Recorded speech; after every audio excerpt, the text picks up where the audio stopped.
Salut à tous, c'est Steve Jump et je vous souhaite la bienvenue sur ma chaîne. Aujourd'hui les amis, on se fait un déballage d'un tout petit personnage qu'on peut positionner dans l'histoire dans les débuts de Dragon Ball Z au moment de l'apparition de Nappa et Vegeta. Et il s'agit là d'un personnage secondaire, le petit Chaozu. A l'origine, ce produit est sorti avec d'autres de la Team Z au mois de mars 2021 au Japon lors du Nichiban Kuji. En français, c'était les guerriers qui protègent la Terre. Et comme d'habitude, on l'a eu quelques mois après en Oversea en Nichiban Show. J'ai un peu trop tardé malheureusement, la cote de ce produit a littéralement explosé, mais j'ai réussi à le trouver à un prix raisonnable de 45 € sur le site de Shonen Shop et le lien je vous l'ajoute dans la description. Je n'ai pas beaucoup de personnages secondaires, j'ai un Krillin, j'ai un Yamcha, j'ai un Kame Sennin, mais je n'ai absolument pas celui-ci. Je suis vraiment très content qu'il l'ait sorti parce que là on voit que maintenant Bandai commence à sortir davantage de personnages secondaires, chose qu'il ne faisait pas vraiment auparavant. On avait à foison, on en aura encore de toute façon du Goku, du Vegeta, etc.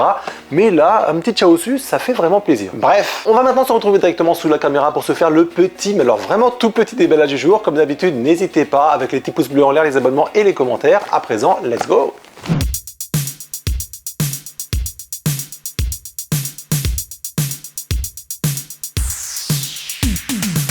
Alors première chose, le packaging. Le contenant, il est adapté au contenu et ça, c'est hyper plaisant. Donc voilà, on a un tout petit personnage. Je crois que c'est noté ici, ouais, il fait 6 cm avec des petits accessoires, mais bon, ça fait pas grossir la boîte énormément. Et là, je trouve ça bien qu'ils aient adapté enfin, en fin de compte, le packaging par rapport à ce qu'il contient. Ensuite, on a un très gros plan de notre personnage ici. En arrière-plan, comme c'est une Masterless e-moving, on a la possibilité de changer la tête, la main à l'avant et également le bras. Donc on a deux montages possibles avec ce fameux personnage, Masterless e-moving répété ici et là avec son logo principal. Dragon Ball Super pour la licence, Bandai Spirit et Bandai Namco pour les logos qui suivent, également Toei Animation. Sur la partie latérale, on a le personnage donc, qui fait 6 cm avec les accessoires qui sont montrés ici, des gros plans, la façon dont on peut éventuellement monter le personnage, d'ailleurs qui est répété à ce niveau-là. Fond blanc sur l'arrière de la boîte, également en dessous, et au-dessus, on a un très gros plan du personnage. Ici, j'imagine qu'il est en train de crier son attaque de Dompa. Bref, on va maintenant pouvoir directement passer au déballage de ce produit.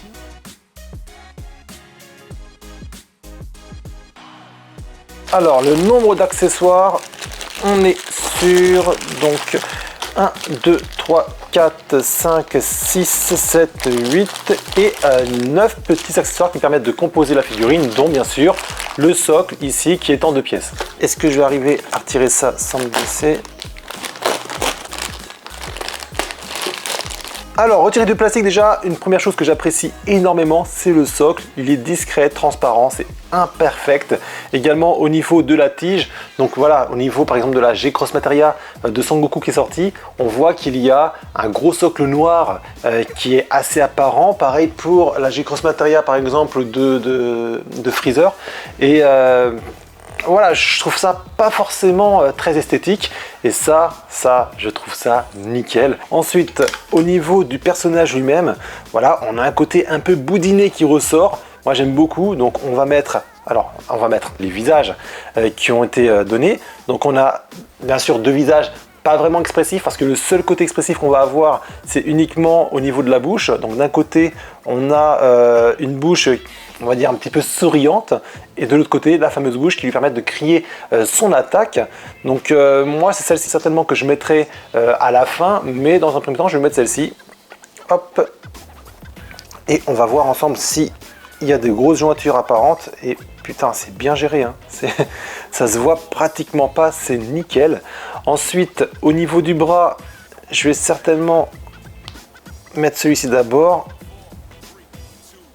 Ça se voit pas, on dirait vraiment c'est dans le débardeur, c'est dans le vêtement.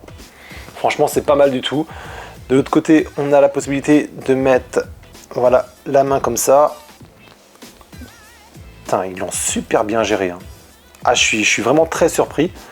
Donc pour l'instant, je vais faire l'unboxing comme ça, puis à la fin, de toute façon, je vous ferai des photos avec les autres accessoires. Alors, elle est ici, la petite baguette. Donc je vous disais, sculpte, modélisation globale, plutôt sympathique, intéressante, je trouve. Et pour un petit personnage comme ça, je trouve ça bien justement de nous donner le choix de l'habiller comme on l'entend. Donc là, une tête supplémentaire, une main, un bras, je trouve ça nickel, vraiment c'est impeccable. Maintenant au niveau du sculpte, alors on n'a aucune jointure apparente au niveau de la tête, mais vraiment aucune. Donc sur les deux c'est la même chose, hein. On n'a pas de jointure, je trouve ça très appréciable. Je pense qu'initialement il y en avait une toute petite ici parce qu'on voit en fin de compte le bonnet légèrement avec un léger relief à la source, ce qui me paraît très cohérent, un léger coup de sculpte, c'est propre. Au niveau de la boule ici, on voit qu'il y a une légère texture un petit peu poil qui apparaît. Hop, je vous montre ça comme ça. Côté lisse, sinon sur le bonnet. On redescend les oreilles assez volumineuses, ce qui correspond à la proportion qu'on a sur le personnage habituellement. Sculpte uniquement au niveau de la bouche, mais également sur, on va dire, les joues. Voilà, on voit un côté un petit peu rond qui apparaît. Ensuite, si on regarde de l'autre côté, on a exactement la même chose, mais à la différence, c'est juste que là, il est en train de crier son attaque. Donc là, on a la langue qui apparaît et la dent, et les dents juste au-dessus. Voilà, que là, il n'a pas forcément les dents qui apparaissent. On continue sur le bas de la figurine. Donc là, à la source du hobby, ils ont fait le t-shirt, plutôt le débardeur, qui remonte avec des petits plis. Pareil devant, côté légèrement un petit peu rond sur le bidou du personnage. Au niveau des bras, voilà, on a un tout petit sculpte un petit peu potelé qui apparaît. Les protèges avant-bras, je pense, ou poignets, qui ont été sculptés avec une petite boursouflure au niveau, un petit relief du rouge. Les mains, encore une fois, potelées. Et je crois que de l'autre côté, ouais, j'ai vu ça, on a une légère apparence d'ongles qui ont été pensés. Et c'est impeccable. La paume de la main, nickel de deux côtés. Ouais, c'est bien pensé. Alors de l'autre côté, au niveau du bras, on a juste le coude qui a été réalisé, point fermé, voilà, ça fait pas forcément pâté. De l'autre côté, en fin de compte, le point fermé avec le doigt qui est tendu pour réaliser sa fameuse attaque. Et c'est pareil, ouais, je trouve que c'est pas trop mal. Honnêtement, au niveau du sculpte, pour l'instant, c'est plutôt imperfect. On redescend, donc là, le hobby qui est accompagné pas mal de petits stries pour modéliser le côté cordelette. Ensuite, on redescend, on a à la source ici le fait que ce soit serré, les petits plis qui ressortent au niveau du pantalon. On redescend, on a pas mal de plis qui sont cohérents par rapport à la posture du personnage, vous voyez, en dessous la jambe, au-dessus, etc. Ça rentre directement dans la partie jaune. Alors la partie jaune, je ne sais pas ce que c'est. Est-ce que c'est un protège tibia? Je n'en sais rien. Si vous connaissez le nom de ce vêtement, n'hésitez pas à me le dire, parce que là, c'est clairement pas la botte. Et en dessous, on a la pantoufle avec des petits plis qui montrent en fin de compte le pied qui est légèrement recroquevillé vers le haut. La même chose de l'autre côté et la semelle ici qui est striée. Vraiment le sculpte c'est un sans faute, d'autant qu'en plus c'est une e-moving, donc là on peut l'adapter comme on veut, c'est nickel. Au niveau des couleurs, globalement, je trouve que le taf, il est impeccable. Juste malheureusement, il y a quelques petites bavures qui apparaissent. Alors, ici, vous voyez, ça déborde un tout petit peu. Ah, c'est pas grand-chose, hein. C'est vraiment pas grand-chose. Sinon, globalement, le taf, il est là. Il n'y a pas forcément de grosses nuances. Alors, vous voyez, il n'y a que des nuances au niveau du pantalon. Voilà, il y a un côté légèrement grisâtre qui apparaît.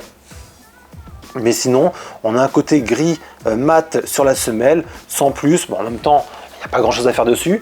Là, il y a un côté brillant qui apparaît sur les pantoufles et également sur le doggy. Tout le reste est mat, mis à part également le bonnet. Et c'est pas vraiment dérangeant. Donc là, la petite boule rouge, l'expression du personnage qui a été fait rosâtre à l'intérieur, rouge sur les pommettes. On a également le noir au niveau du regard et le reste de la peau du personnage qui est blanc.